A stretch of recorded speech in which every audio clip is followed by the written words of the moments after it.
কেমন আছেন আপনারা? অনেক সময় বসে আছেন, একটু দাঁড়ান, দাঁড়িয়ে এরপরে বসেন। একটু দাঁড়ান, একটু দাঁড়িয়ে এরপরে বসেন। একটু দাঁড়ান, একটু দাঁড়ান।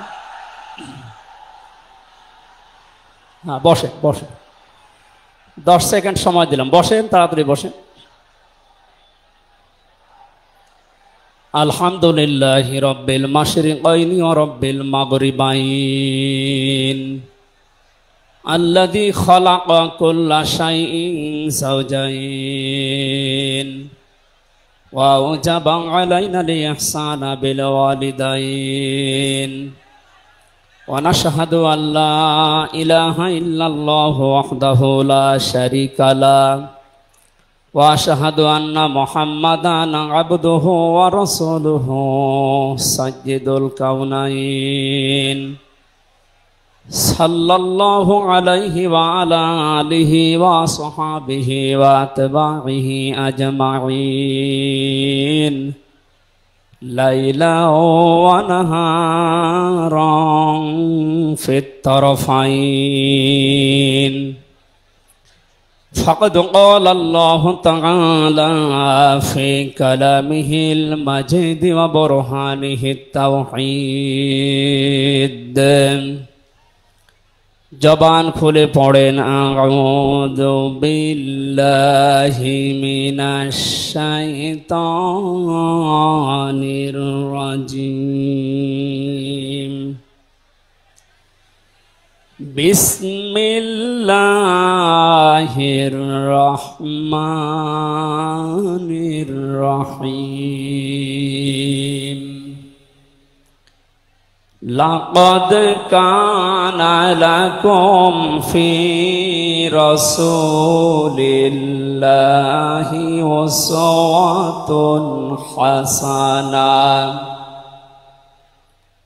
উসওয়াতুন হাসানাতুল লিমান কানা ইয়ারজুল্লাহা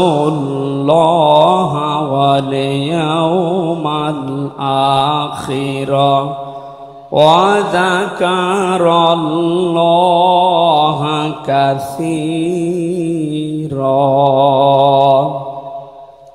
সাদাকতা ইয়া রাব্বানা। عن أبي هريرة رضي الله تعالى عنه قال قال النبي صلى الله عليه وسلم من مات ولم يخزو ولم يحدث به نفسه مات على شعبة من النفاق رواه مسلم.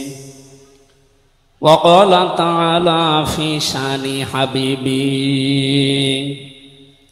إن الله وملائكته يصلون على النبي يا أيها الذين آمنوا صلوا عليه وسلموا تسليما اللهم صل على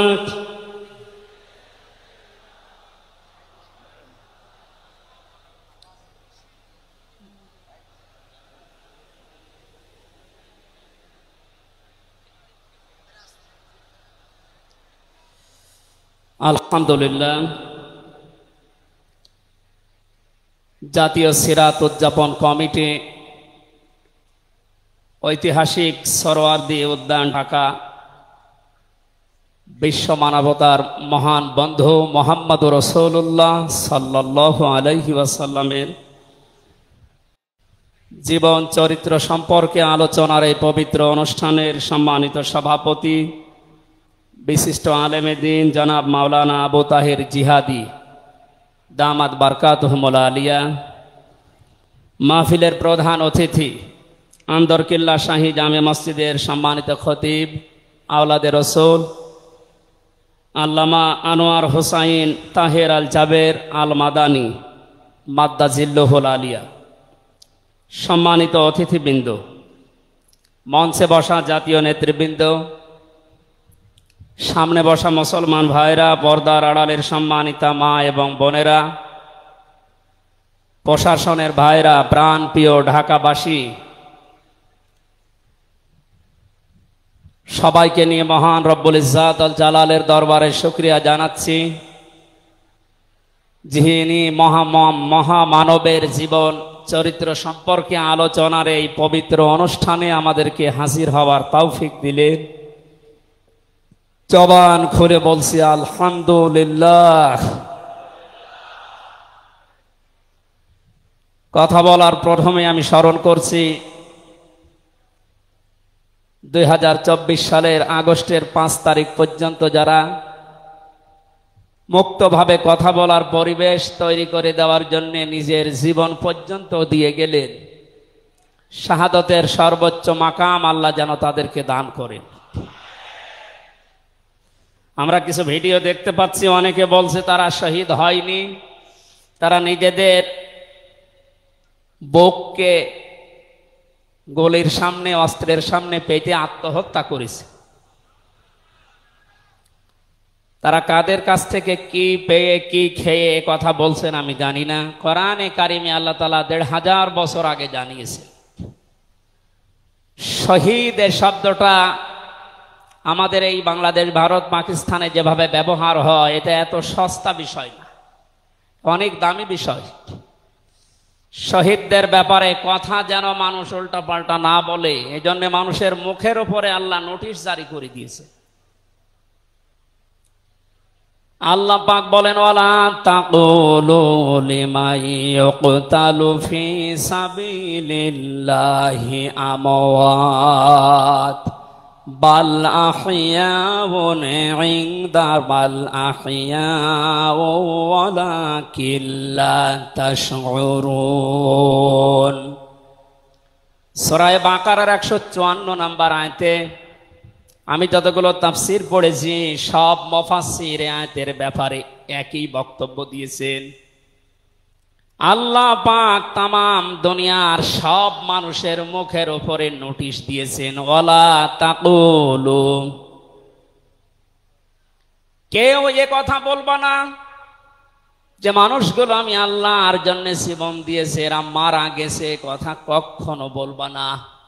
কারণ তারা জীবিত এবং তারা, তোমরা এই বিষয়টা বোঝো না, উপলব্ধি করতে পারো না। মুখের পরে মানুষ যেহেতু অন্তর দিয়ে ধারণা করতে পারে, এজন্য আল্লাহ হৃদয়ের উপরে, অন্তরের উপরেও নোটিশ দিয়েছেন, ওয়ালা তাহসাবান্নাল্লাযীনা কুতিলু ফি সাবিলিল্লাহি আমওয়াতা বাল আহইয়াউন ইনদা রাব্বিহিম ইরযাকুন।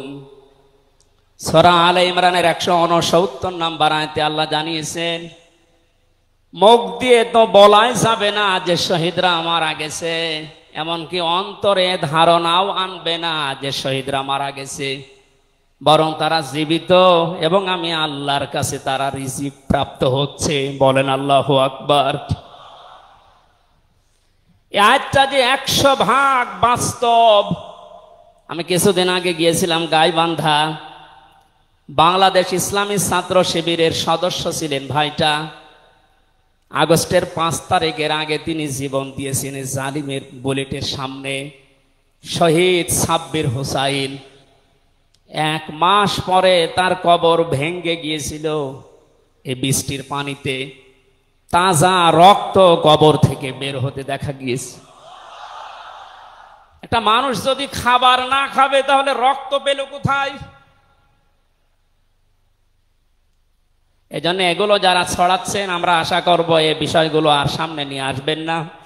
আমরা কোরআনে কারিমের আয়াতের উপরে 100% বিশ্বাস করি এবং এ কথা বলি, জালেমের জুলুমের সামনে যারা নিজের জীবন পর্যন্ত দিয়ে গেলেন আগস্টের 5 তারিখের আগ পর্যন্ত, প্রত্যেকেই শহীদ যাদের ঈমান আছে, এবং আল্লাহ তাদেরকে যেন শাহাদতের সর্বোচ্চ মাকাম দান করেন। বলেন আমিন। কোথায় ছিলাম আমরা আর কোথায় আছি এখনো বাস্তবতা টের পান না। কিছুদিন আগে বাংলাদেশ জামাত ইসলামের কেন্দ্রীয় আমিরে জামাত ডক্টর শফিকুর রহমান কুষ্টিয়াতে গিয়েছিলেন। প্রায় 5,000 মানুষকে নিয়ে তিনি একটা অনুষ্ঠান করলেন, যারা 16 জন শহীদ হয়েছিল কুষ্টিয়ায়। বাংলার জামাত ইসলামের পক্ষ থেকে 2 লক্ষ করে টাকা তাদের পরিবারের হাতে তিনি তুলে দিলেন। প্রায় 2.5-3 ঘন্টায় অনুষ্ঠানগুলো আমরা দেখলাম। বলেন তো, আগস্টের 5 তারিখের আগে 5,000 না, এরকম মানুষ যদি 5 জন এক জায়গায় হইতো 14টা মামলা হয়ে যেত।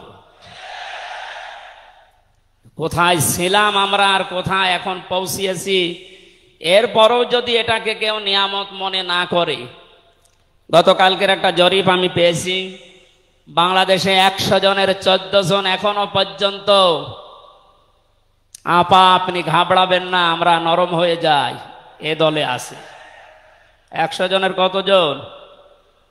100 জনের 28 জন এখনো পর্যন্ত থালা নেওয়ার জন্য খুব তাড়াতাড়ি করছে।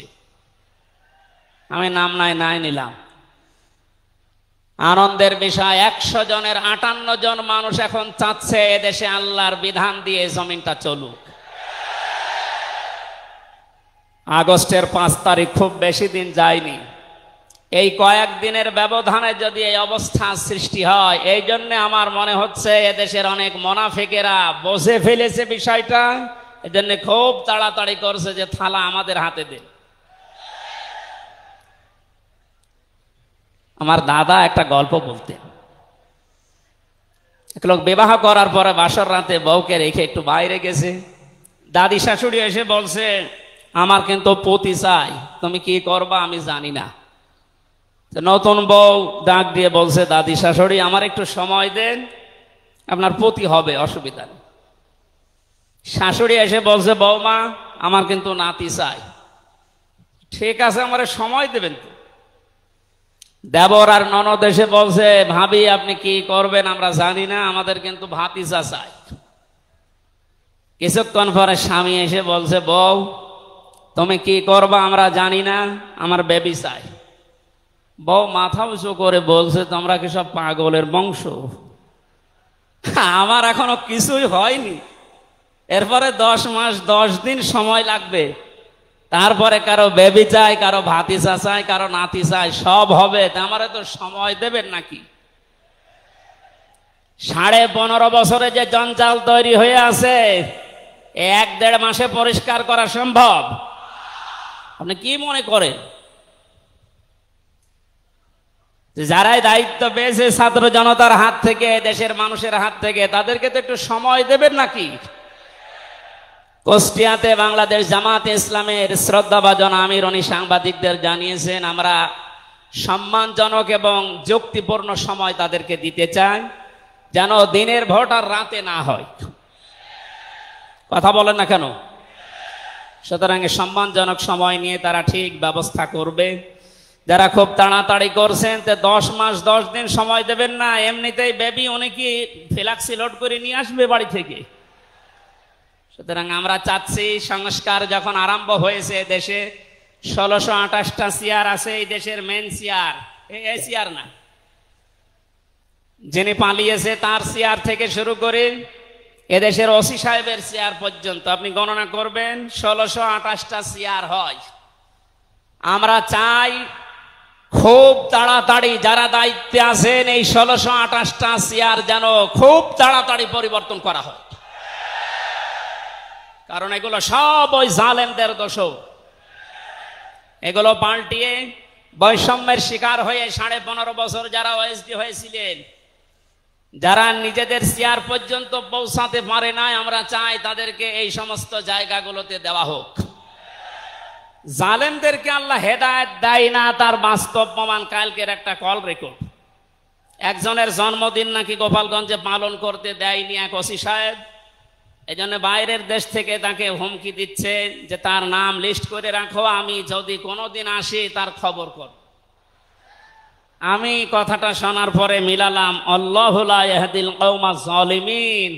আল্লাহ যে ইহদি দিয়েছেন মোজারে, বর্তমান ভবিষ্যৎ, প্রেজেন্ট ফিউচার, আল্লাহ তাআলা জানিয়েছেন যে আমি জালেমদেরকে হেদায়েত দিচ্ছি না, দেবও না। কালকের কল রেকর্ড শোনার পরে আমার মনে হচ্ছে ওনার কপালে হেদায়েত নেই এবং আল্লাহ দেবেও না। নয়তো এত কিছু হওয়ার পরেও এই লোকটা হুমকি দিতে পারে আপনার বিশ্বাস হয়?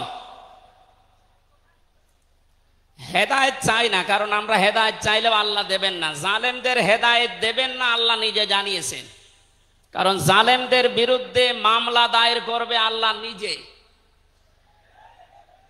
এটা আমি বানালাম।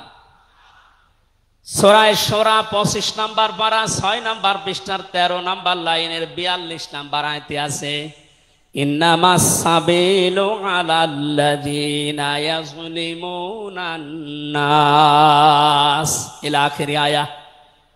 আল্লাহ পাক বলেন, অবশ্যই আমি আল্লাহ নিজে মামলা দায়ের করব, কেস করব, অভিযোগ দাখিল করব তাদের বিরুদ্ধে যারা মানুষ হয়ে মানুষের বিরুদ্ধে জুলুম করে। আল্লাহ ইয়াজলিমুনাল মুসলিমুনা দেননি, যে মুসলমানদের উপরে যারা জুলুম করে, ইয়াজলিমুনান নাস দিয়েছেন, যারা মানুষের উপরে জুলুম করে, অত্যাচার করে। এরা আমির হামজার মামলার আসামি না, এরা সরাসরি আল্লাহর মামলার আসামি। 1628 জন যারাই ছিলেন আপনারা কিন্তু বাংলাদেশের কারো মামলার আসামি না, সবাই এখন আল্লাহর মামলার আসামি। মামলার বাদী যত বড় হয় মামলা তত কঠিন হয়, এবং জামিন পাওয়াও তত কঠিন হয়। আপনারা জানেন আমি 3টি বছর জেলে ছিলাম। আমার যে মামলা ছিল, আমার মনে হয় যদি সাজাও লাগিয়ে দিত সর্বোচ্চ 3 মাস। কিন্তু মামলার বাদী যেহেতু একেবারে আল্লাহর ওলি, এই জন্যে বহুবার মামলা সিএমএম কোর্ট, জজ কোর্ট, হাইকোর্টে ওঠার পরও বলে না, হবে না। এই কয়েকদিন আগে মামলা আমার সব খারিজ হয়ে গেছে। আমি মনে করলাম মাননীয় আদালতকে প্রশ্ন করি যে আমার এই মামলা তো আপনার কাছে 3 বছর ছিল, এতদিন তো কিছুই করেননি, হঠাৎ এখন বলছেন কোনো দোষ নেই, সব বেকসুর খালাস করে দিলাম। মামলাটা হাতে নিয়ে উনি বলছে এর ভেতরে তো কোনো মাল ম্যাটারেস নেই, কি দিয়ে বিচার করব, সব বাদ দিয়ে দিলাম। তো এতদিন এই কথা বললে তো আমার 3 বছর জেলে থাকা লাগে না। উনি এইটাই বলতো যে হুজুর আমার হাত বাঁধা ছিল। কি বাধা ছিল? এখন যেহেতু হাত খোলা ন্যায় বিচার করতে পারছেন, আমরা চাই এদেশে যত চেয়ার আছে সব হাত যেন আবু সাইদের মতো এভাবে খোলা থাকে। এভাবে হাত খোলা চান না? কিয়ামতের আগে কোন জালেম এদেশের চেয়ারে আর আসতে পারবে না ইনশাআল্লাহ। সতর্ক থাকা লাগবে আমাদের। এজন্য যারা তাড়াহুড়া করছেন আপনারা একটু শান্ত হন, আগে 10 মাস 10 দিন সময় দিন, বাসর হোক। কথা বলেন না কেন? আমি আর নিচে নামলাম না। আল্লাহ আপনাদেরকে সম্মতি দান করুন, আমিন। দরুদ আর সালাম পড়ছি আমাদের নবী মুহাম্মদুর রাসূলুল্লাহ সাল্লাল্লাহু আলাইহি ওয়াসাল্লামের প্রতি। আজকে সেই বিকাল 3টা থেকে শুরু করে রাত 9টা পর্যন্ত এদেশের পতিত যশা আলেমদের মুখে, ইসলামিক চিন্তাবিদদের মুখে এবং জাতীয় নেতৃবৃন্দের মুখে আপনারা নবীর সিরাত সম্পর্কে বিভিন্ন কথা শুনতেছেন। আমি লাইভ দেখছিলাম। আমার আজকের আলোচনার বিষয় রাসূল সাল্লাল্লাহু আলাইহি ওয়াসাল্লাম কেন একমাত্র আদর্শ। এই পয়েন্টের উপরে কোরআন শরীফ থেকে, হাদিস থেকে আমি 18টা পয়েন্ট বের করেছি। খুব সংক্ষেপে এর উপরে আপনাদের সামনে কথা উপস্থাপন করার চেষ্টা চালাবো ইনশাআল্লাহ। ওমা তাওফীকি ইল্লা বিল্লাহ। জবান খুলে কোরআনের এই সোনালী আয়াতটা একটু পড়েন। আউযু বিল্লাহি মিনাশ শাইতানির রাজিম। বিসমিল্লাহির রহমানির রহিম।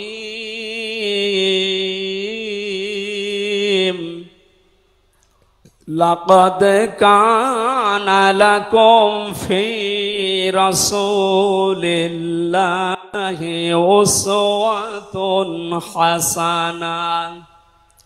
সাদাকতা ইয়া রাব্বানা। সূরা আহজাব 21 নম্বর আয়াতের প্রথম অংশ আমরা তেলাওয়াত করলাম। আমার আলোচনার বিষয় হচ্ছে বিশ্বনবী কেন একমাত্র আদর্শ। এ পৃথিবীতে বহু মানুষকে আমরা আদর্শের সৈনিক হওয়ার ঘোষণা দিতে শুনি। তারা স্লোগান পর্যন্ত দেয়, আমরা সবাই অমক সেনা, ভয় করি না বুলেট বোমা। আজকের আলোচনার পরে এটা ক্লিয়ার হবে। বিশ্বনবী বাদ দিয়ে অন্য কারো আদর্শের সেনার ঘোষণা যদি কেউ দেয়, এ মারা গেলে নবীর সুপারিশ থেকে বঞ্চিত ও চির জাহান্নামী। দল একটা হচ্ছে আল্লাহর দল, একটা হচ্ছে শয়তানের দল। আমরা সামনে বিস্তারিত এই দুইটা দলের উপরে কথা বলবো ইনশাআল্লাহ। দল করা লাগবে এই ঘোষণা আমির হামজার না আল্লাহর? এই শব্দটা শুনলে অনেকে মানধাত আমলের দিকে নিয়ে যায়। আপনি আলেম মানুষ, হুজুর মানুষ, ইমাম সাহেব মানুষ, আপনি দল দাঁড়িয়ে এগুলো করবেন কেন? কোরআনে কারিমের যদি কেউ একটা আয়াত অবিশ্বাস করে, আর ইমান থাকার কথা। আল্লাহ পাক বলেন ওয়ালতাকুম মিনকুম উম্মাতুন, তোমাদের ভেতরে অবশ্যই একটা দল থাকতেই হবে। তাহলে দল এই শব্দটা কোরআনে আছে না নেই? দল এই বাংলায় নেই, কিন্তু উম্মাতুন এই শব্দ তো আছে। আমি সেই দিন গাইবান্ধায় ওই দিন আলোচনা করার পরে একজন মুসলিম হয়েছিল, জিজ্ঞাসা করলাম। পরবর্তীতে ওই দিন আলোচনার বিষয় ছিল ভোট। উনি শিক্ষিত মানুষ, আমারে জিজ্ঞাসা করছে আপনি ভোট এই শব্দ নিয়ে আসলেন, কোরআনে হাদিসে এই শব্দ আছে? এটা তো আরবি। হ্যাঁ আছে। আমানাত শব্দটা কোরআনে আছে। তাফসিরে মারিফুল কোরআন আল্লামা শফি রহমতুল্লাহ আলাইহি আমানতের প্রায় 19টা অর্থ দিয়েছেন। তার ভেতরে অন্যতম অর্থ হচ্ছে ভোট দেওয়া, রায় দেওয়া, সমর্থন দেওয়া। সুতরাং কেউ যদি ভোট এটাকে দুনিয়ার কোন বিষয় মনে করে এড়িয়ে যায়, সে কিন্তু মরণের পরে ধরা খাবে। কথা বলেন? আমরা আখেরাতে আদালতে ধরা খেতে চাই, আমরা বাঁচতে চাই। সুতরাং দল মাস্ট বি, করাই লাগবে। যে দলের কর্মসূচি দুইটা, তারা ভালো কাজে আদেশ করবে, অন্যায় কাজে বাধা দেবে। আল্লাহর ভাষা এরাই হচ্ছে সফল কাম দল। এদেশে যত দল আছে এই দুইটি কর্মসূচি কারা পালন করে আপনি অবশ্যই দেখতে পাচ্ছেন। আপনার বিবেকের কাছে প্রশ্ন করে আপনি সামনে আগাবেন ইনশাআল্লাহ। তাহলে নবীজি আমাদের জন্য একমাত্র আদর্শ কেন? এর এক নম্বরে আমি পেয়েছি তার জীবনটা আমাদের কাছে পরিষ্কার। এই কারণে পৃথিবীতে আমরা যত নেতা নেত্রীকে মেনে চলতে দেখি, যে কোনো রাজনৈতিক দলের নেতা নেত্রী আপনি হন, ওই রাজনৈতিক দলে যাকে মানেন তার চরিত্র জীবন আপনার কাছে কিন্তু পরিষ্কার না। কথা বলে না কেন? আমি নাম ধরেই বলছি, আওয়ামী লীগ যারা করতেন, এখন আওয়ামী লীগ দেশে আছে কিনা আমি জানি না, আছে বললাম ওই যে 14%, ওরাও এখনো পর্যন্ত তওবা করে ফিরে আসার চেষ্টায় আছে। আল্লাহ যেন তাদেরকে তাওফিক দেন। আর যদি হেদায়েত না থাকে দোয়া করেও তো হবে না, আল্লাহ যেন তাদেরকে মায়ের কাছে পাঠিয়ে দেন। একটু আস্তে বলেন ভাই, এটা জোরে বলার দরকার নেই। জীবনী পরিষ্কার হওয়ার কথা বলছিলাম। যারা করতেন আওয়ামী লীগ, বলেন তো আপনার বিবেকের কাছে, শেখ হাসিনা জীবনে কোনোদিন একটা মিথ্যা কথা বলেনি, এ গ্যারান্টি আপনি দিতে পারবেন? না না, এই কথা বলা ভুল হয়ে গেল। ওনার সারা জীবনে কোনো সত্য কথা আছে কিনা আমার সন্দেহ। আমার এই 33 বছর বয়সে তো আমি কোনো সত্য কথা ওনার কাছ থেকে শুনলাম না। কথা বললেই মিথ্যা কথা বল। ওইটা নয়, বাদ দিলাম। আমি আর একজনের ধরি, বিএনপি যারা করেন, খালেদা জিয়া জীবনে একটা মিথ্যা কথা বলেনি, এ কথা আপনি গ্যারান্টি দিতে পারবেন?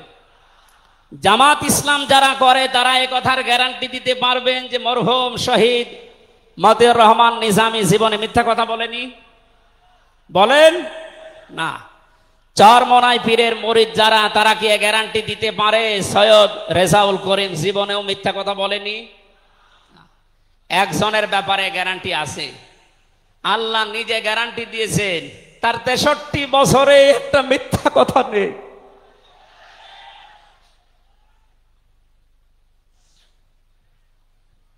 এই জন্য বিশ্বনবী আমাদের একমাত্র আদর্শ হওয়ার কারণ এই যে জীবনে 63 বছরে একটাও মিথ্যা কথা বলেননি। জোরে বলেন আল্লাহু আকবার।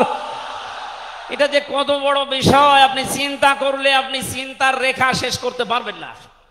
আমাদের দিনের ভেতরে 24 ঘন্টায় কত মিথ্যা আসে, আর তার পুরা 63 বছরের জীবনে একটা মিথ্যা কথা তিনি বলেননি। 2 নম্বরে পেয়েছি আমি, তিনি উন্নত চরিত্রের অধিকারী ছিলেন। এমন চরিত্র আল্লাহ তাকে দিয়েছিলেন আমি তিনজন নবীর নাম পেয়েছি আল্লাহর নামের সাথে, তাদের নাম আল্লাহ মিলিয়ে দিয়েছেন। হযরত ইসমাঈল আলাইহিস সালামকে আল্লাহ ডাক দিয়েছিলেন গোলামিন হালিম, আমার সহনশীল বান্দা। হযরত ইসহাক নবীকে আল্লাহ বলেছিলেন গোলামিন আলিম, আমার জ্ঞানী বান্দা। আর মুহাম্মদুর রাসূলুল্লাহকে আল্লাহ ডাক দিয়েছেন ওয়া ইন্নাকা লাআলা খুলুকিন আযীম। জোরে বলেন আল্লাহু আকবার। বৃষ্টি হচ্ছে না বাইরে? এখানে ওঠাউঠি করেন কেন? বসেন বসেন।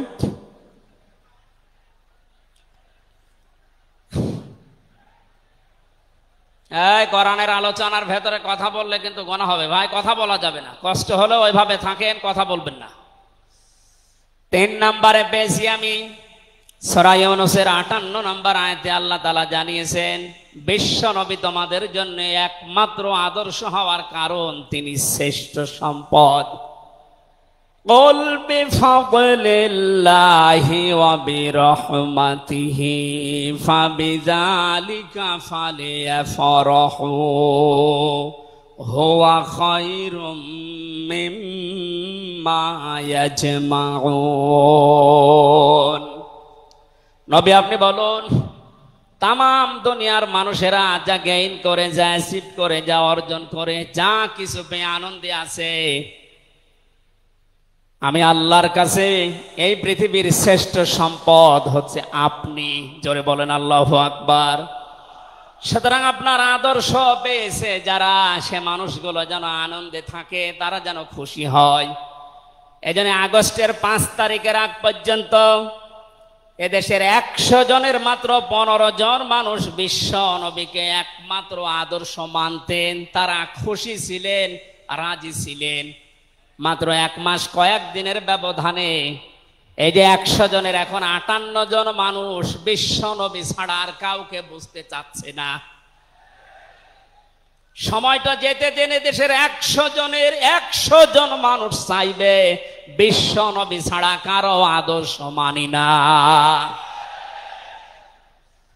সংক্ষেপ করছে আমাদের প্রধান অতিথি এসে পড়েছেন, এই জন্যে 4 নম্বরে পেয়েছি এই পৃথিবীর ময়দানে বিশ্ব নবী মুহাম্মদুর রাসূলুল্লাহ হচ্ছেন আল্লাহর পক্ষ থেকে আমাদের জন্য, বিশেষ করে মুমিনদের জন্য সবচাইতে বড় অনুগ্রহ। সূরা আলে ইমরানের 164 নম্বর আয়াতে আল্লাহ ঘোষণা দিচ্ছেন লাকাদ মান্নাল্লাহু আলাল মুমিনিনা ইয লাকাদ মান্নাল্লাহু আলাল মুমিনিনা ইয বাআসা ফীহিম রাসূলা ইলা আখিরি আয়াত।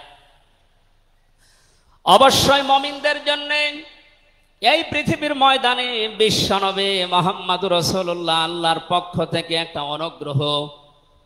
আমরা এক একটা আয়াতের ভেতরে বিভিন্ন তাফসীর অনুযায়ী যত কথা আল্লাহ জানিয়েছেন নবীর সম্পর্কে, প্রচন্ড গরম, আপনাদের কষ্ট হবে যেন আমি খুব সামারাইজ করছি। 6 নম্বরে পৃথিবীর ময়দানে বিশ্বনবী একমাত্র আদর্শ হওয়ার পেছনে কারণ এই, তিনি গোটা জাহানের জন্য ছিলেন একমাত্র রহমত।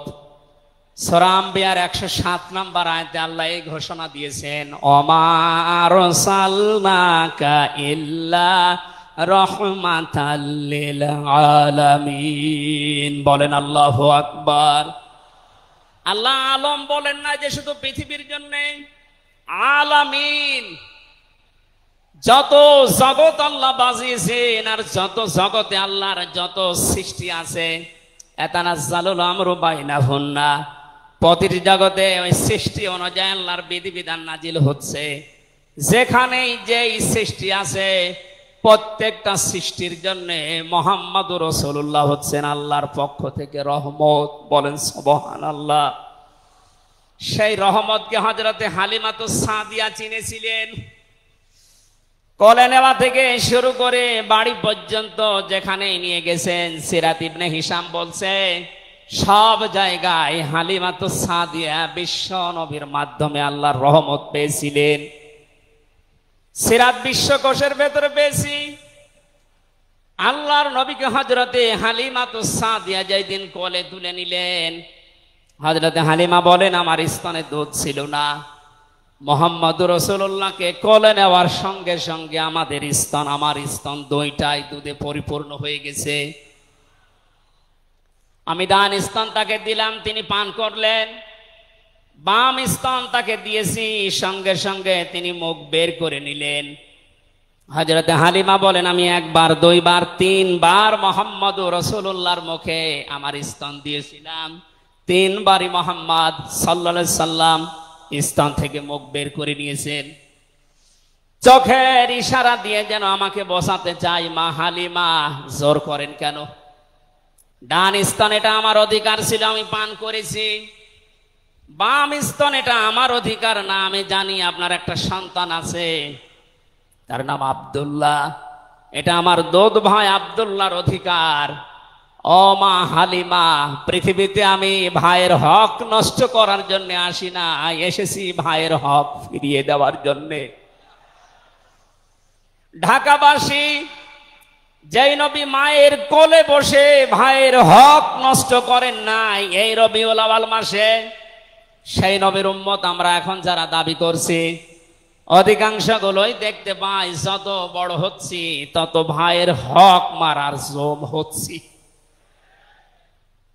এটা তো রবিউল আউয়ালের শিক্ষা ছিল না। হযরতে হালিমা বলেন তাকে যে গাধার উপরে তুললাম, দুর্বল ছিল, সঙ্গে সঙ্গে সবল হয়ে গেছে। বাড়িতে পৌঁছাতে দেরি, কুয়ায় পানি ছিল না, কুয়া ভর্তি হয়ে গেছে। খেজুর গাছে খেজুর ছিল না। বিশ্বনবী মুহাম্মদুর রাসূলুল্লাহ যেহেতু রহমত, আমার খেজুর গাছে খেজুর পরিপূর্ণ হয়ে গেছে। সুতরাং ওনাকে যেখানেই নেওয়া হয় সেখানে যদি রহমত আসে, আমাদের এই মাথা থেকে পা পর্যন্ত, রান্নাঘর থেকে আন্তর্জাতিক জীবন পর্যন্ত, আজকের এই সিরাত অনুষ্ঠানে যদি সিদ্ধান্ত নিয়ে যেতে পারি সব জায়গায় তাকে ছাড়া কাউকে মানব না, অবশ্যই আল্লাহ পাকে 56,000 বর্গ মাইল রহমত বরকত দিয়ে ভরে দেবেন। কথা বলেন ঠিক কিনা? আল্লাহ যেন এটা দেন আমাদের মাধ্যমে, বলেন আমিন। 6 নাম্বারটা, 7 নাম্বারটা খুব গুরুত্বপূর্ণ। এইটার ব্যাখ্যা করার জন্য আমি 8-10 মিনিট সময় নিলাম, একটু খেয়াল করবেন। বিশ্বনবী আমাদের একমাত্র আদর্শ, এই কারণে 7 নাম্বার পয়েন্টে আমি কোরআন থেকে নিয়েছি। গণা মাপের গ্যারান্টি শুধু তার আদর্শ অনুসরণের মাধ্যমে।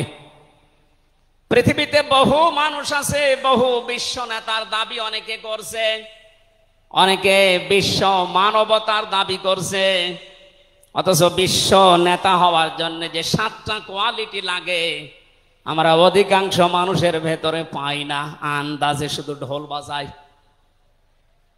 এ পৃথিবীতে বিশ্ব নেতার দাবি করতে পারেন নবীরা, রাসূলরা। কথা বলেন ঠিক কিনা? এই পৃথিবীতে বিশ্ব নেতৃত্ব দেওয়ার দাবি করতে পারেন নবী রাসূলরা। এ কথার সাথে একমত আছেন? আমরা একজন নবীর নাম বলছি, হযরত ঈসা রূহুল্লাহ। তিনি জন্মের পরে তার জাতির লোকেরা তাকে অবৈধ, হারামজাদা, এরকম উল্টা পাল্টা নাম দিয়ে ডাকতো। হযরতে মরিয়ম আলাইহিস সালামের কাছে যখন জিজ্ঞাসা করেছে জাতির লোকেরা বিয়ে হয়নি, সন্তান পেলে কোথায়, খুব খেয়াল করে শুনবেন। হযরতে মরিয়ম ইশারা দিয়েছিলেন দোলনার দিকে, ফাশারাত ইলাইহি ক্বালু কাইফা নুকাল্লিমু মান কানা ফিল মাহদি সাবিয়্যা। তিনি ইশারা দিয়ে বললেন এই যে দোলনায় যে ছেলেটা আছে ওকে জিজ্ঞাসা করো ওর জন্মের পরিচয় বলতে পারবে। ওরা বলছে ছোট্ট বাচ্চা কথা বলবে কি করে? সঙ্গে সঙ্গে দোলনা থেকে হযরতে ঈসা তার এই জাতির লোকের এই কথার উত্তর দিয়েছেন, জবাব দিয়েছেন, ক্বালা ইন্নী আবদুল্লাহ আতানিয়াল কিতাবা ওয়া জাআলানি নাবিয়্যা ওয়া জাআলানি মুবারাকান আইনামা কুনতু ওয়া আওসানি বিস-সালাতি ওয়াজ-যাকাতি মা দুমতু হাইয়্যা। বলেন আল্লাহু ও আকবার। দলনা থেকে হযরত ঈসা বললেন, আমি অবৈধ সন্তান না, আমি জারজ না, আমি আল্লাহর বান্দা। আল্লাহ পাক আমাকে জামানায় নবী করে পাঠিয়েছেন এবং আমাকে সামনে কিতাব দেবেন। আমাকে তিনি ওসিয়ত করেছেন, আদেশ দিয়েছেন আমি যেন সালাত আদায় করি, যাকাত আদায় করি যতদিন আমি জীবিত আছি। আমার মায়ের সাথে যেন আমি ভালো ব্যবহার করি। এখানে কয়েকটা পয়েন্টের দিকে তাকান।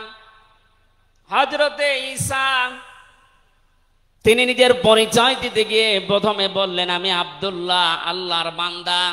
আল্লাহ আমাকে জামানার নবী করে পাঠিয়েছেন এবং কিতাব সামনে আমাকে দেবেন।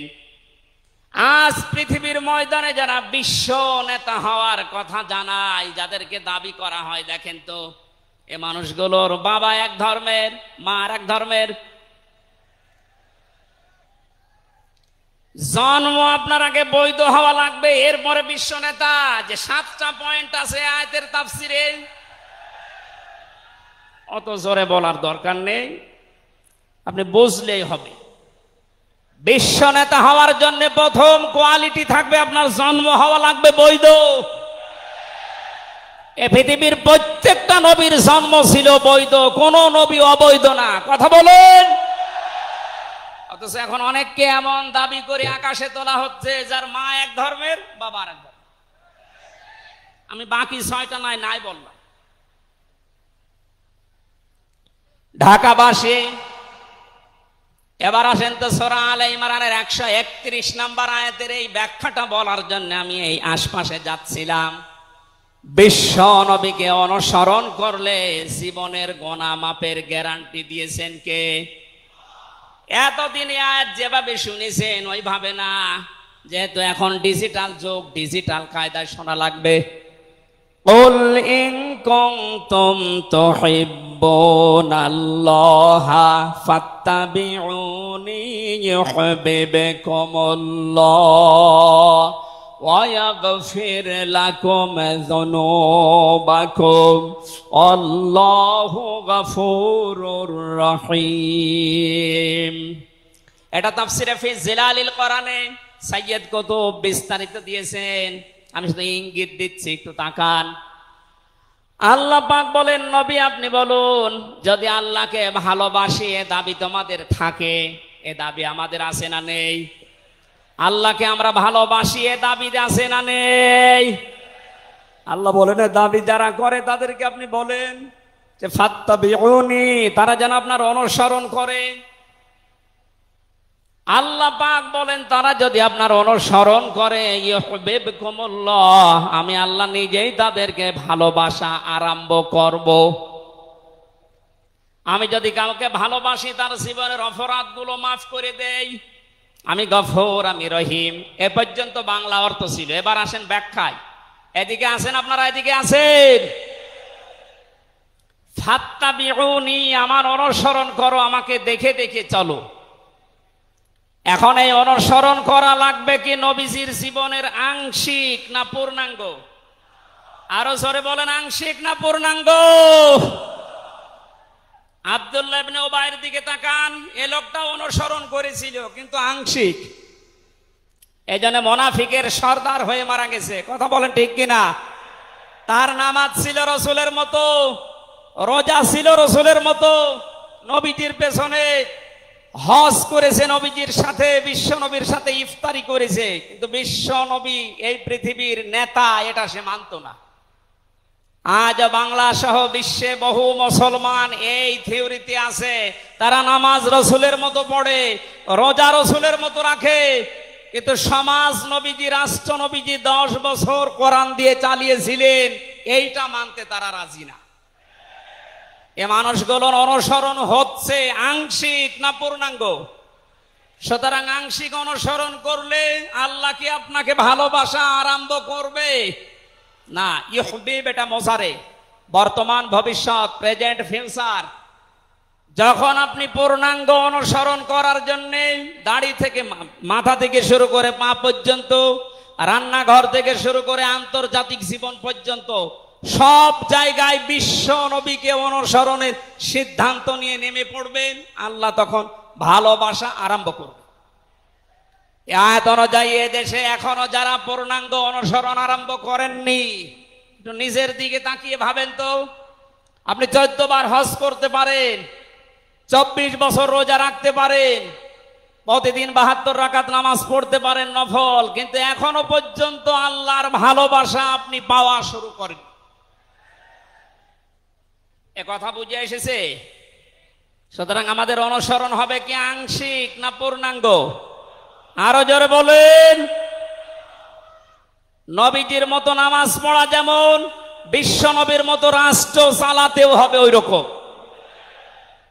নবীজি জানিয়েছেন, মান মাতা ওয়ালাম ইয়াখযু ওয়ালাম ইউহাদ্দিস বিহি নাফসাহু মাতা আলা শুবাতিন মিনান নিফাক। যে লোকটা মরে গেল কিন্তু তার এই চিন্তা ভাবনা ছিল না যে জমিন আল্লাহর কোরআন দিয়ে চলুক, এই লোকটা মুনাফিক হয়ে মরবে, কেউ তাকে বাঁচাতে পারবে না। অথচ এই হাদিসটা সামনে নিয়ে বাংলাদেশে আমরা এখনো অনেককে নামাজ পড়া, রোজা রাখা, দাড়ি রাখা, জুব্বা গায়ে দেওয়া মানুষকেও মুনাফিক হয়ে মরার সম্ভাবনা দেখতে পাচ্ছি। কথা বলে ঠিক কিনা? সুতরাং আমরা চাই নবীজি যেভাবে নামাজ পড়েছিলেন, বিশ্ব নবী যেভাবে রাষ্ট্র চালিয়েছিলেন, ওইভাবে আমাদের এই দেশটাও 10 বছর চলুক। আমিরে জামাত ডাক্তার শফিকুর রহমান কয়েকদিন আগে ঘোষণা দিয়েছেন, 15 বছর লাগবে না, মাত্র 10টা বছর আমাদের হাতে দেন, আমরা গ্যারান্টি দিতে পারি এ দেশের মানুষকে। 9টা পয়েন্ট ওখানে উনি দিয়েছেন, সবগুলোর বাস্তবায়ন করে এই 16 কোটি মানুষকে উনি দেখাবেন। এটাকে আজ অনেকে রাজনীতি মনে করে উল্টাপাল্টা দিকে নিয়ে যাচ্ছেন। আমার বিশ্ববিদ্যালয়ে থাকাকালীন এক দুষ্টু বন্ধু ছিল, 10 বছর নবী কোরআন দিয়ে রাষ্ট্র চালিয়ে বলতে পেরেছিলেন, খায়রুল কুরুনি করনি, আমার যুগ শ্রেষ্ঠ যুগ। আমাদের দেশটা 53 বছর স্বাধীন হয়েছে, 1 বছরও কোরআন দিয়ে চলেছে। এই জন্য তো কোনো জিনিস নিরাপদ না। আমার ছোট দাদা উনি বলছিলেন যে হজে যাওয়ার পরে দেখি একটা ঘড়ি পড়ে আছে, মোবাইল ঘড়ি। চিন্তা করলাম নেব না, মনের ভেতরে ভয়, যদি ধরা পড়ে যায় তাহলে তো মানুষ, এ দেশে তো ধরা পড়লে আবার হাত কেটে দেবে, দেশে যাওয়ার পরে মানুষ বলবে হাজী সাহেব চোর। এই ভয়তে নিলাম না। কি করি, অতক্ষণ দাঁড়িয়ে থেকে কেউ নেয়ও না, কারো পায়ের নিচে পড়ে আবার নষ্ট হয়ে যাবে। তুলে নিলাম এদিক ওদিকে তাকিয়ে, হারানো জিনিস যেখানে জমা দেয় ওই জায়গায় জমা দিলাম। ওনারে জিজ্ঞাসা করলাম, ভাই এই মোবাইলের দাম কেমন হবে? উনি আমারে বলছে, ইয়া হাজিউল হজ্জাত আইনা বিলাদুকা, হে হাজি দেশ কোথায়? দাদা বলে, যে তুমি বাংলাদেশ। বাংলাদেশ থেকে এসেছি। আপনার বাংলাদেশের টাকার মান অনুযায়ী এই ঘড়ি মোবাইলের এটা দাম হবে 72,000 টাকা। কত? 72,000 টাকার মোবাইল পড়ে আছে, ঘড়ি কেউ নিচ্ছে না। এদেশে থাকবে? বলেন। সাধারণ মানুষের কাছে থাকা দূরের কথা, দরবেশের কাছে থাকবে 36,000 কোটি টাকা। আমার মনে হয় আমার 33 বছরের জীবনে গণনা করে শেষ করতে পারবো না। পদ্মা সেতু আর একটা বানিয়ে এখনো 4,000 কোটি টাকা রাষ্ট্রে থেকে যেত। কথা বলুন। দরবেশ যদি এই করে, যেগুলো ধরবেশ ওগুলোর চরিত্র কি বলেন? এই জন্য এই বন্ধুটা আমারে বলছিল, আমি রামজা, আমি কুষ্টিয়া থেকে যাচ্ছিলাম ঢাকাতে, একটা নর্মাল কোচে চড়ে হঠাৎ আমার পেটে গন্ডগোল। সিরাজগঞ্জ রোড পার হওয়ার পর ড্রাইভারকে বললাম যে ভাই একটু দাঁড়ান, আমি নেমে যাব, আমার পেটে গন্ডগোল। ড্রাইভার বলছে গাড়ি থামবে না, একেবারে জায়গা মতো থামবে। আপনার যদি বেশি অসুবিধা হয় তো পেছনে সিট খালি আসে, বসে বসে আল্লাহ আল্লাহ করেন। ও বলছে আমার পেটে গন্ডগোল, একে আল্লাহ আল্লাহ থামে। পেছনে যে দেখি কয়েকটা সিট খালি পড়ে আছে, ওই যে পলিথিন দেয় বমি করার জন্য, একটা নিলাম। 2 সিটের মাঝে বসে ওই কাজ করলাম। চিন্তা করলাম এটা যদি রেখে চলে যায় তাহলে আমার তো বদনাম হয়ে যাবে। পকেট থেকে একটা সাদা রুমাল ছিল, ওইটা বের করলাম, টাইট করে বাঁধলাম, পেছনের চালানা খুলে ফেলে দেব। আল্লাহর ইশারা পেছনে আসছিল মোটরসাইকেলওয়ালা। পড়বে কি পড়বে একেবারে মোটরসাইকেলের সামনে। ও বলছে জানলা দিয়ে তাকিয়ে আছি, দেখলাম মোটরসাইকেলওয়ালা এদিকে ওদিকে তাকিয়ে ও মনে করছে নতুন রুমালে থপ করে পড়লো কি, এ রুমাল যখন নতুন ভেতরের জিনিসও মনে হয় নতুনই হবে। ও বলে তুলে নিল, ও বাড়ি যে টের পাবে যে কোন নতুন জিনিস। এই জন্য বলছে হামজা, আমাদের দেশে পায়খানা পর্যন্ত নিরাপদে নেই, এর বাস্তব প্রমাণ আমারটা। অথচ আমির জামাত গ্যারান্টি দিয়েছেন চুরি থাকবে না, শুধু পায়খানা না, ৩৬,০০০ কোটি না, ৩৬ পয়সাও চুরি হবে না। 10 বছরের জন্য ছেড়ে দেন দেশটা। আপনারা ওনার সাথে একমত কিনা? কারা কারা ওনাদের হাতে দিতে চান দেখি, লিল্লাহি তাকবীর।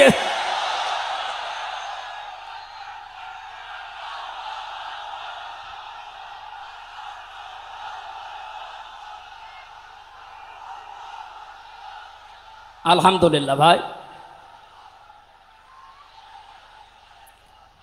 এটা রেকর্ড হচ্ছে। এটা শুধু এই সামিয়ানার নিচে নেই, 18 কোটি মানুষ শুনতেছে।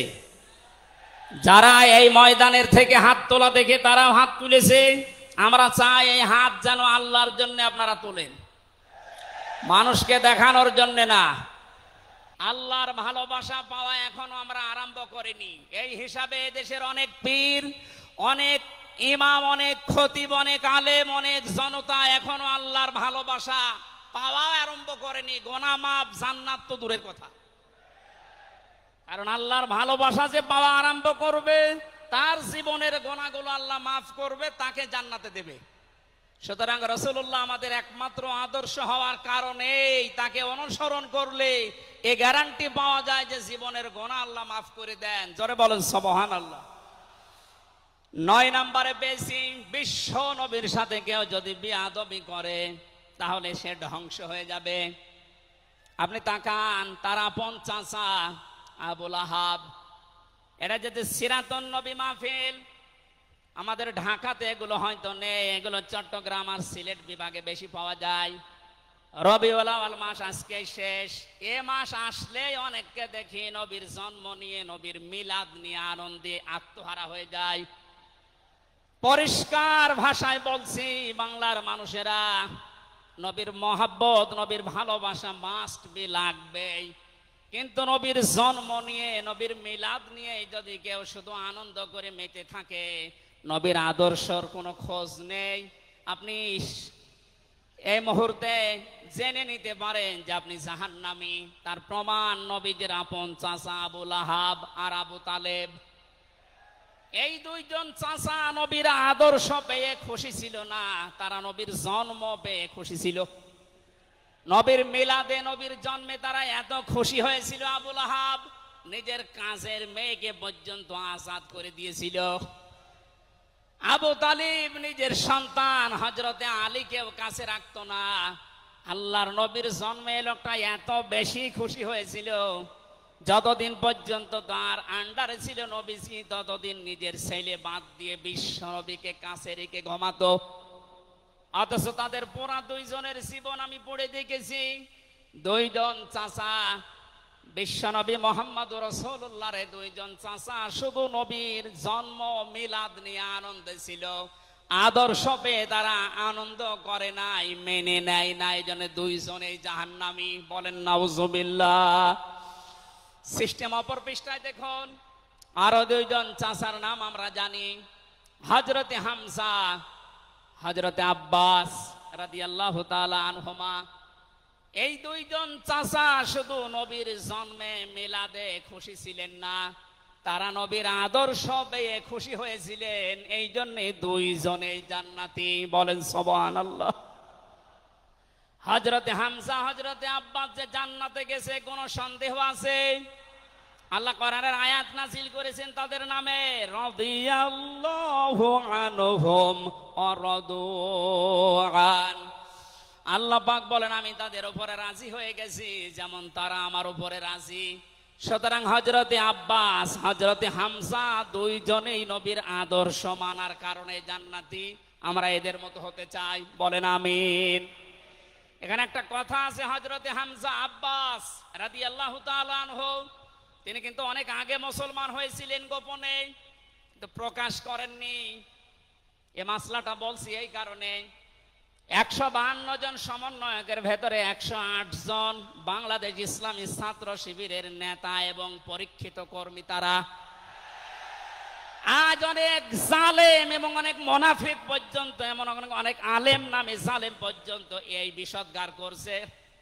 নাম যেহেতু দেখেছে ছাত্র শিবির, এই জন্য তাদের চুলকানি। কেন ওরা এতদিন পরিচয় প্রকাশ না করে এই কাজ করলো? ওরা মুনাফিক, ওরা শয়তান। যেখানে বিশ্বজিতের মতো হিন্দু সে রেহাই পায় না, সেখানে পরিচয় দিয়ে মার খাবে। সুতরাং সাদিক সাহেব এবং এস এম ফরাদ ভাই সহ যারা পরিচয় গোপন করে এই জালেমের বিদায়ের জন্য এই বিপ্লব আমাদেরকে এনে দিয়েছেন, তাদেরকে প্রত্যেক থানায়, জেলায়, রাজধানীতে সংবর্ধনা দেওয়া দরকার। তারা এটা এমনিতেই করে নাই, তারা হযরতে আব্বাসের জীবন থেকে করেছে।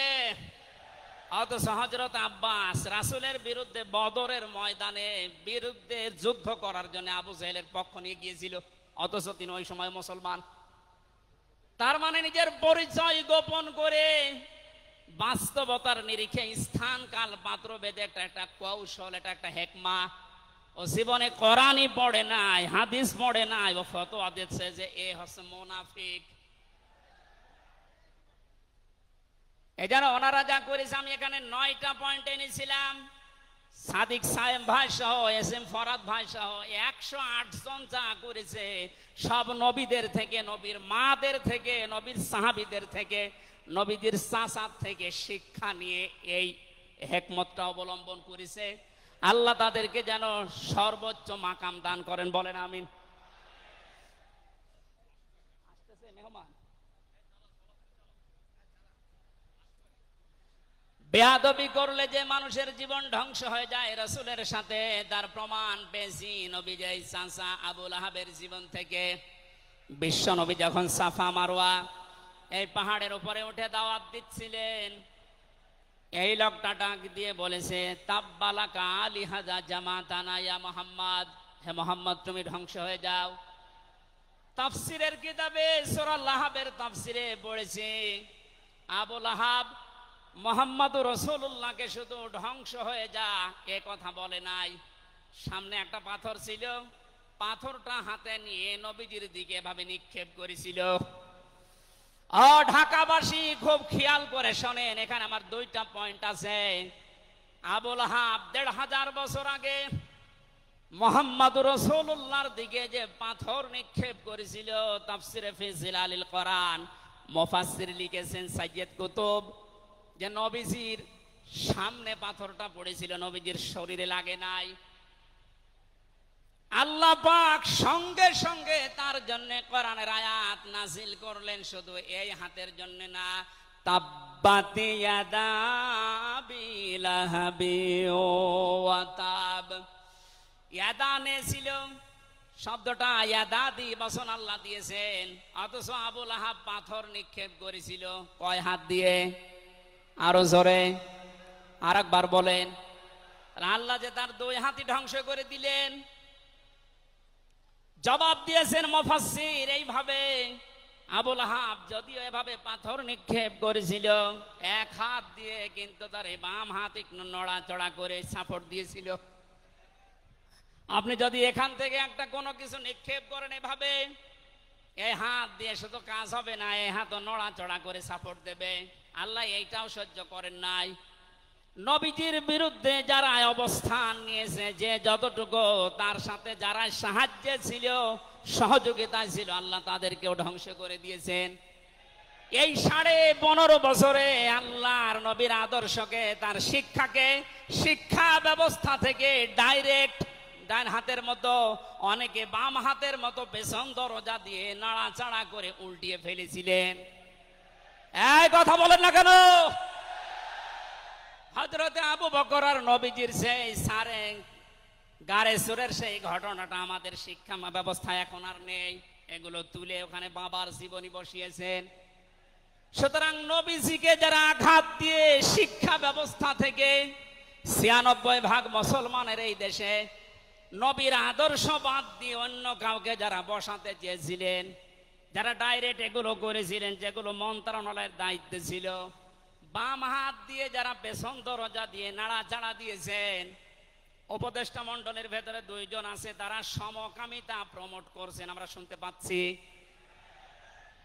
পাঠ্যপুস্তকে যে পরিবর্ধন আনার চেষ্টায় আছেন, 96% মুসলমান কিন্তু ঘুমিয়ে যায়নি, এরা এখনো জেগে আছে। আমিরে জামাত কুষ্টিয়ায় সেদিন ঘোষণা দিয়েছে, দেশের মুসলমানেরা এখন আর 5 তারিখের আগের মতো ঘুমিয়ে নেই, সব সজাগ আছি আমরা। আরো জোরে বলেন।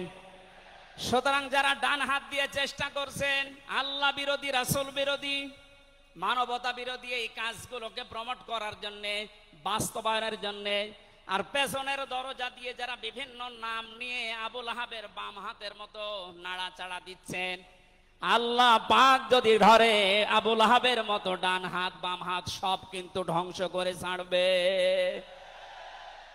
এই জন্য আমরা সাবধান বাণী উচ্চারণ করছি। এগুলোই যারা আছেন, আমি নাম নিলাম না, ছাত্র জনতা যেভাবে আপনাদেরকে উপদেষ্টা বানিয়েছে, আপনি 152 জনের 108 জনের দেখতে পারছেন না। এই মানুষগুলো কি চাই?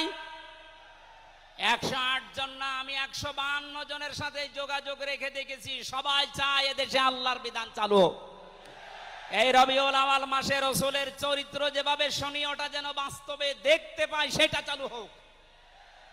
53 বছর তো দেখলে বাবা চালিয়েছিল, দুর্ভিক্ষে মরিছে অনেকে, আমি দেখি না, আমার তো 33 বছর, এ মুরব্বীরা দেখেছি। স্বামী চালিয়েছিল অনেকের চাচা চালিয়েছে 9 বছর, ভাবি চালিয়েছে, এমনকি বউ চালিয়েছে, এটা তো দেখলাম। এখন শুধুমাত্র কোরআন দিয়ে চললে, নবীর আদর্শ দিয়ে চললে দেশটা কেমন দেখা যায় এটা দেখতে বাকি আছে। এটা আপনারা দেখতে চান না সামনে? আমার জীবনের সবচাইতে বড় শখ, আকাঙ্ক্ষা, তামান্না এইটা, চর্ম চোখে যেন আল্লাহ আমাকে দেখায় যে 56,000 বর্গ মাইল তার কালাম দিয়ে চলছে। এটা দিয়ে চললে যে কেমন দেখা যায়, এটা মিনি জান্নাত হয়ে যাবে। আপনি বিশ্বাস করেন, এটা মিনি জান্নাত হয়ে যাবে। অনেকের এখনো পর্যন্ত শ্বশুর ভয় দেখাচ্ছে। আমির জামাত সেদিন বলেনি যে শ্বশুর ভয় দেখাচ্ছে মেয়েদেরকে যে তোমাদের ঘর বন্দি করে রাখবে। অনেকে যারা ডাল খায়, মামা বাবা খায়, লাল পানি খায়, এরা কি খাবে? দেশটা যদি কোরআন দিয়ে চলে, নবীর আদর্শ দিয়ে চলে, পুরা দেশটা হয়ে যাবে মসজিদের মতো। মসজিদে প্রবেশ করলে যত বড় বিড়ি খোর হোক, যত বড় ডাল খোর হোক, যত বড় বাবা খোর হোক, আর লাল পানি যেই খায়, ওই পরিবেশে গেলে কেউ কি চাইবে যে একটু লাল পানি খাই? কারণ পরিবেশটাই রহমত দিয়ে ভরপুর। কথা বলেন ঠিক কিনা? এই জন্য মসজিদে প্রবেশ করতে হলে আল্লাহর রহমত আমরা কামনা করি। আল্লাহুম্মা আফতাহলি আবওয়াবা রহমাতিক, পুরা জায়গাটাই রহমত দিয়ে ভরপুর। আল্লাহর কোরআনের বিধান সেখানে চলে, এজন্য পুরা জায়গাটা রহমত দিয়ে ভরপুর করা। এই দেশটায় যদি আল্লাহর বিধান চালু হয়, রাসূলের আদর্শ চালু করতে পারি আমরা, পুরা দেশটা হয়ে যাবে মসজিদের মতো। তখন আর লাল পানি খেতে, বিড়ি খেতে আপনার মনে চাইবে না ইনশাআল্লাহ। আপনি জান্নাতি হয়ে মারা যেতে পারবেন, এই গ্যারান্টি আমরা দিতে পারি। সুতরাং আমরা রাসূলের সাথে কোনো বিয়াদবি যেন না করি। আমার মনে হয় মেহমান এসে গেছে আমাদের মাঝখানে।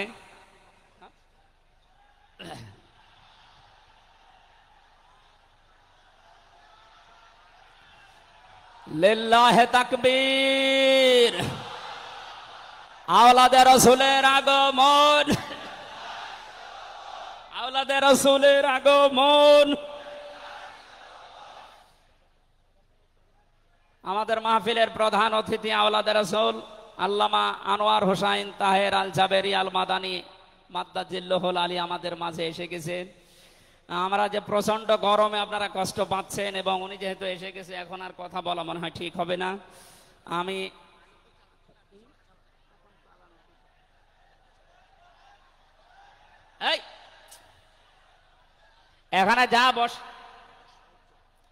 এখানে যা বসা আছে সব আমার উস্তাদের উস্তাদ।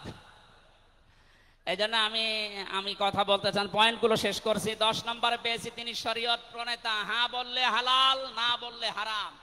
সুতরাং তার সম্মান অনেক বেশি।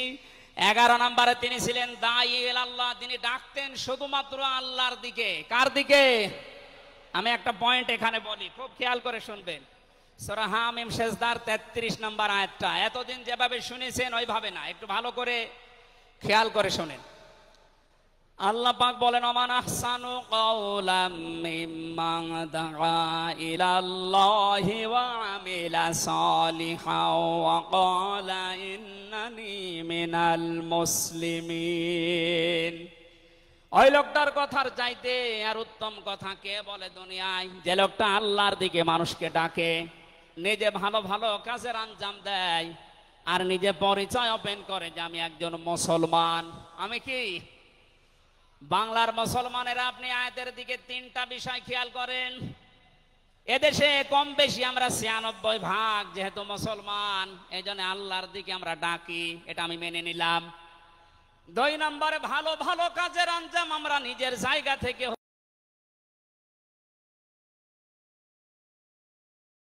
ওয়াকালা ইন্নানি মিনাল মুসলিমিন, আমি মুসলমান, এই ঘোষণা দেওয়ার মতো পরিবেশ এই দেশে এখনো আসে নাই। কথা বলেন। এখন এমন জায়গা অনেক আছে যেখানে আমি মুসলমান, এ কথা বলা এখনো সম্ভব না। সুতরাং আয়াতের 3 নাম্বার, এটা যদি বাস্তব এই চর্মচোখে দেখতে চান যে আমি মুসলমান, এই পরিচয় দিয়ে আমি এই পৃথিবীতে টিকে থাকতে চাই, তাহলে এই দেশটা কোরআনের হাতে দেওয়া লাগবে, মাস্ট বি। কথা বলেন ঠিক কিনা? সুতরাং আমাদের এখন থেকে ডাক হবে কোনো পীরের দিকে না, কোনো বাবার দিকে না, আমাদের একমাত্র ডাক হবে আল্লাহর দিকে। জোরে বলেন আমিন। 12 নম্বরে বেশি তিনি যুদ্ধবন্দীদের সাথে এমন ভালো আচরণ করতেন। ইয়ামামার একজনের নাম পড়লাম হাদিসের পাতায়, বিগ লিডার ছিলেন এই লোকটা, সামামা ইবনে ওয়াসাল রাদিয়াল্লাহু তাআলা আনহু। বদরের ময়দানে তিনি ধরা পড়লেন, সাহাবীরা তাকে বেঁধে রেখেছে মসজিদের ভেতরে খুঁটির সাথে। নবীজি এসে বললেন, সামামা কেমন লাগে তোমার, কি আচরণ আমার কাছে আশা করো? লোকটা বলে, মুহাম্মদ সাল্লাল্লাহু আলাইহি সাল্লাম, আপনি আমাকে মেরেও ফেলতে পারেন, ছেড়েও দিতে পারেন।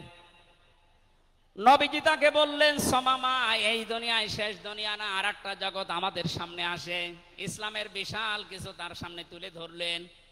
বাড়িতে যাওয়ার পরে নিজের হাতে রান্না করে খাবার পাঠালেন তার জন্য। দ্বিতীয় দিন আবার তাকে দাওয়াত দিলেন ইসলামের। বিশ্ব নবী নিজে উটের দুধ এক সাহাবীকে দিয়ে দহন করিয়ে গরম করে পাঠালেন। মনে হচ্ছে তিনি জামায় আদর করছেন, অথচ সে লোকটা যুদ্ধবন্দী।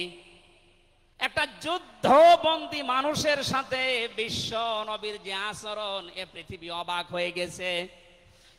অথচ এই 15.5 বছরে যুদ্ধবন্দী না, কারাবন্দী,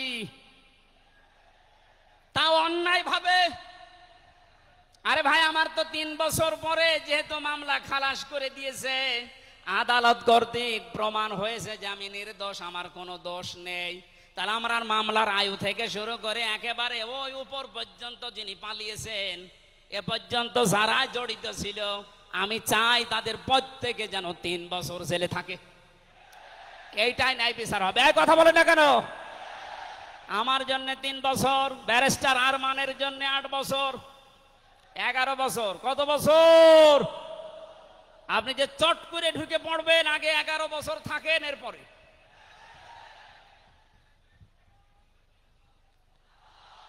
সুতরাং বাস্তবতা এইটাই। শত্রুদের সাথে তিনি যুদ্ধবন্দীদের সাথে কি আচরণ করলেন, আর আমরা অন্যায় ভাবে কারাবন্দীদের সাথে। আমি তো অন্যেরটা জানি না, নিজেরটার সাথে বলছি। এই যে মুরব্বী মানুষ বসে আছে, মাওলানা রফিকুল ইসলাম খান, এই মুরব্বীর পায়ে বেড়ি দিয়ে, হাতে হ্যান্ডকাপ দিয়ে, মাথায় দড়ি দিয়ে মনে হচ্ছে গরু টেনে নিয়ে যাচ্ছে। আমার 11 ঘন্টা টাঙিয়ে রেখেছিল, অথচ নিজেরাই বলছিল যে আপনার কোনো দোষ নেই, আমরা জানি। তো দোষ নেই, আমরা ধরে রেখেছেন কেন, ছেড়ে দেন। বলে না, উপরের নির্দেশ। কোথায় পৌঁছিয়েছিল দেশটা। আর তারা এই রবিউল আউয়াল আসলে একদিন ছুটি দিত নবীর জন্মদিন পালন করার জন্য। নবীর আদর্শের কোনো খোঁজ খবর তাদের কাছে নেই। এই উসামা ইবনে ওয়াসাল নবীজির আচরণ দেখে শেষ পর্যন্ত বাপদাদার ধর্ম ত্যাগ করে ইসলাম কবুল করেছিলেন। এই 15 বছর যদি এরকম কিছু দেখাতে পারতেন, লাখের উপরে মানুষ জেল খাটতেছে, আমার মনে হয় 100 জনের 70 জন মানুষ এই দেশে জেল খাটে কিচ্ছু জানে না, বিশেষ করে 15.5 বছর। এই মানুষগুলো আপনার দলে অন্তত না আসলেও আপনার জন্য দোয়া করতো। এরপরে আমি পেয়েছি বিশ্বনবীকে একমাত্র আদর্শ হওয়ার কারণ তিনি শত্রুদের সাথে এমন আচরণ দেখিয়েছিলেন, পৃথিবীতে ইতিহাস হয়ে আছে। তাইফে তিনি দোয়া করেছিলেন, আল্লাহুম্মা হাদি কওমি ফাইন্নাহুম লা ইয়ালামুন। 14 নম্বরে পেয়েছি তিনি নবী এবং রাসূলদের নেতা ছিলেন। 15 নম্বর ছিল তার বক্ষ ছিল উন্মুক্ত। 16 নম্বরে পেয়েছি তিনি ছিলেন লাইট বা আলো। 17 নম্বরে তিনি ছিলেন স্নেহময় মমতাময়। 18 নম্বরে তিনি ছিলেন কমল হৃদয়ের অধিকারী। এক একটা শব্দের ভেতরে লক্ষ লক্ষ কথা আল্লাহ লুকিয়ে রেখেছেন। রাসূলের জীবনে 1 ঘন্টা 1.5 ঘন্টায় না, কিয়ামত পর্যন্ত যদি কেউ আলোচনা করে, আমি 31টা বিষয় সাজিয়েছি এক একটা পাঠ অনুযায়ী। সুতরাং এরকম যদি শুরু হয় তো 31 দিন একাধারে লাগার কথা আমার এই ক্ষুদ্র জ্ঞানে। যারা আরো বড় বড় আলেম এখানে বসে আছে, কিয়ামত পর্যন্ত আলোচনা শুনবেন, করবেন। আমাদের নবী আজিম খুলুকিন আজিম, কোনোদিন শেষ হবে না ইনশাআল্লাহ। সুতরাং নবীজি আমাদের একমাত্র আদর্শ, এটাই ফাইনাল, তাকে ছাড়া আমরা কাউকে মানি না। ওদারত আহ্বান জানাচ্ছি তাকে আদর্শ গ্রহণ করার জন্য। আমিন। বারাকাল্লাহু লানা ওয়া লাকুম ফিল কোরআনিল আযীম। এখন আমাদের সামনে